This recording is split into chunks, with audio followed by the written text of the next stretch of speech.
By special invitation of His Majesty, industrial workers will be present at the coronation at Westminster Abbey. Miss Lizzie McCulloch, a weaver of Glasgow, says it's the most exciting thing that's ever happened to her. Mr. Alfred Thomas, a tin plate worker from Welsh Wales, look you, thinks it's all so sudden and wonderful. Miss Doris Griffiths of Birmingham says it'll be the greatest thrill of her life and, incidentally, her first visit to London. Young Leslie Pollard is a pit boy at the Bowes-Lyon colliery, and isn't he looking forward to the adventure? After a wash and brush up, he's congratulated by the colliery manager on his good fortune.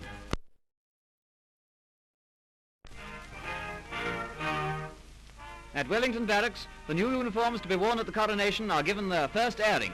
The prevailing note is blue, adorned in the case of the NCOs with gold chevrons. These are the coronation smarties of the Scots Greys, West Yorks, Royal Scots Fusiliers, Seaforths and King's Royal Rifles.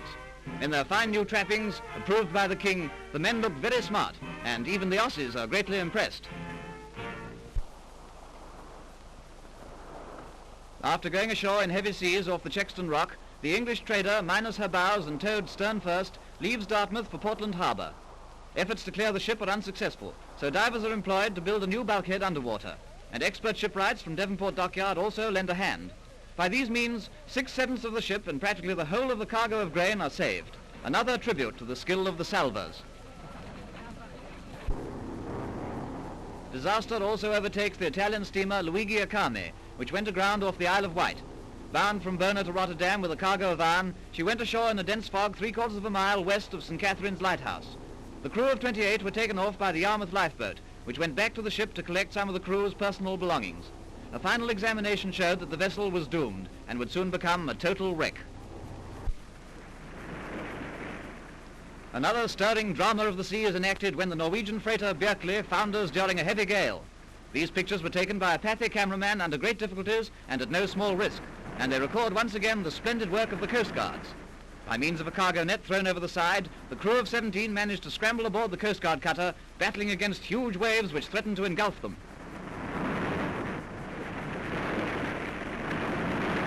A grateful handshake and a happy ending to a story that might have spelled tragedy. Private Jacob Rivers, Sherwood Foresters, won the Victoria Cross at Neuve Chapelle at the cost of his life. His mother, now dead, wished that it should be returned to the regiment. Today, Mrs. E. Potter, Rivers' sister, hands the priceless award to the officer commanding. The touching ceremony makes army history, for never before has a woman presented a Victoria Cross to a regiment.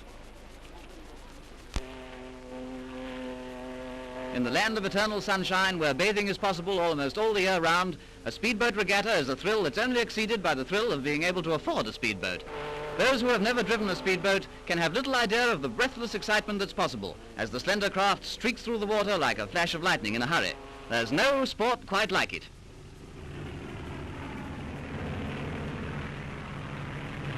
The next best thing is to get attached to a speedboat driver, like this. The aquaplane enthusiast will tell you that South African waters were purposely made for the job, and you may be sure that all the trophies are well and truly earned. Regatta boy! Sumatra, mystic island of the Malay archipelago, where the visit of a warship makes history. The name of this vessel is already historic, as some may remember. She is none other than the Emden, namesake of the famous German raider which played such havoc in the Great War. Her commander comes ashore to receive the salutations of the crowd, the crew is drawn up on deck, the band plays the national air, and everything is springtime in Sumatra.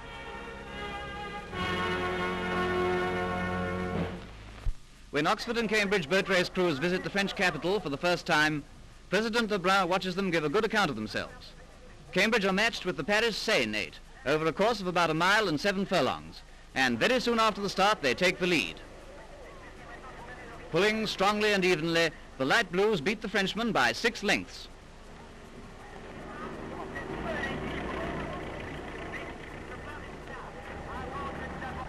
For their opponents, Oxford have the Paris Marne crew, and although Oxford win the toss and choose the left bank, the advantage is small. For some time the rival crews are abreast, and then the dark blues pull away. They keep the lead so well that they ease up when they're 1.5 lengths ahead and go on to win by 5 lengths. The university crews thus justify the high opinion formed of them in their race from Putney to Mortlake.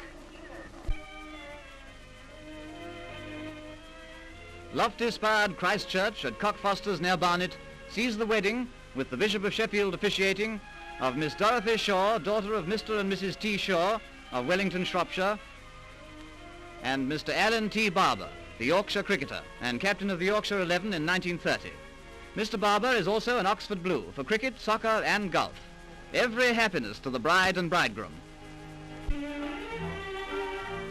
Hush, children, the Tati man is coming down the street, and, well, did you ever? But it's really all in the happy day's work, for custom has given the Tati men the privilege. This fellow believes in taking the necessary steps, and so the pretty game goes on.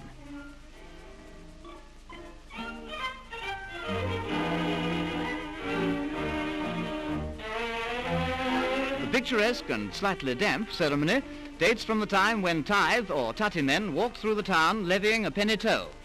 With them went an orange scatterer, a man dressed in an ancient top hat and carrying a sackful of fruit over his shoulder, which he distributed to all and sundry. The orange man seems to have his work cut out, and one of the naughty boys nearly cut a hole in his bag. Lord Tweedsmuir, Governor-General of Canada, pays a visit to the American capital, where at the White House he is received by President and Mrs. Roosevelt. The Governor and Lady Tweedsmuir are the President's guests during their stay. Lord Tweedsmuir had told the President of his desire, as a former journalist, to meet some of the representatives of the press in the city, and this visit is the result.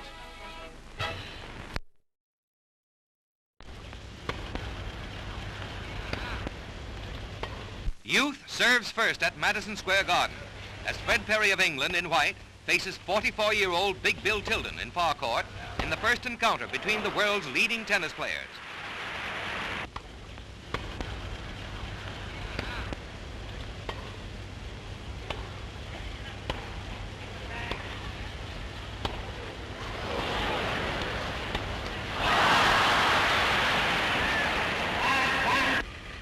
Tilden fights desperately, but the veteran of 10,000 matches is no match for the 28-year-old Englishman.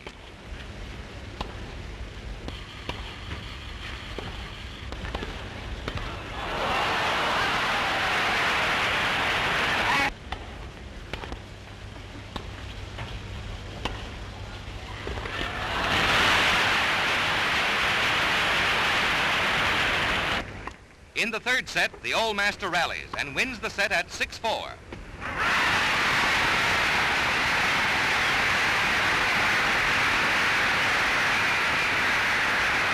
But Perry will not be denied, and without yielding a single game in the final set, he wins.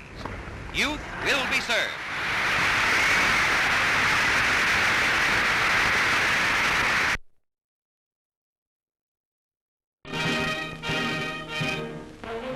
After forming up at Highbury Corner, the G. Islington Squadron of the Legion of Frontiersmen march off through the North London streets on their annual parade and service, and they put up a show that befits the great traditions of this fine regiment.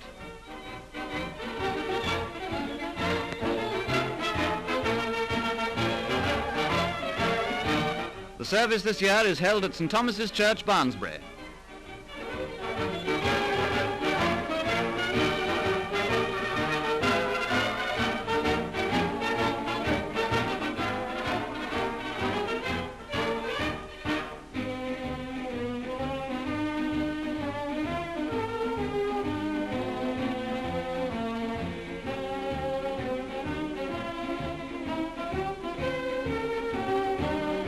After the service, the frontiersmen march off to their Penton Street headquarters, where the salute is taken by Commandant Harrington, in command of the London district.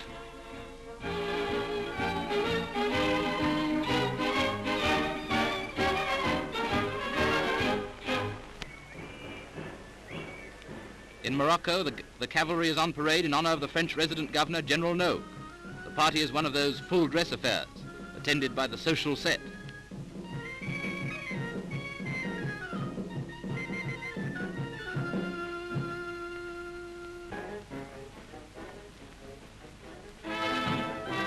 Apparently this is their way of saying, haven't I seen you before? And their way of saying, thanks, but I don't think I want any more. And then the general visits the local fair and watches the inevitable march past.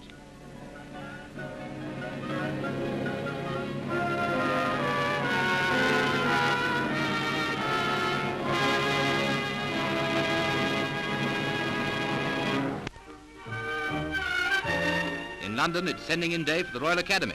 And quite apart from the old hands, these are the treasures on which the artists of the future are pinning their hopes of fame and fortune.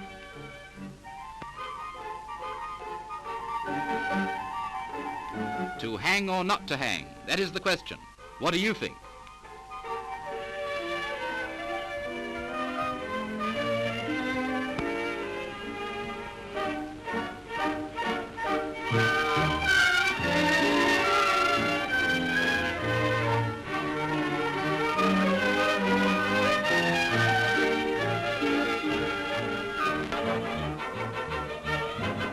It's the start of the Great Pedis-Roubaix cycle race. Over 200 miles of hard roads and grinding hills. And our cameramen go with them to catch the thrill of two-wheel speed.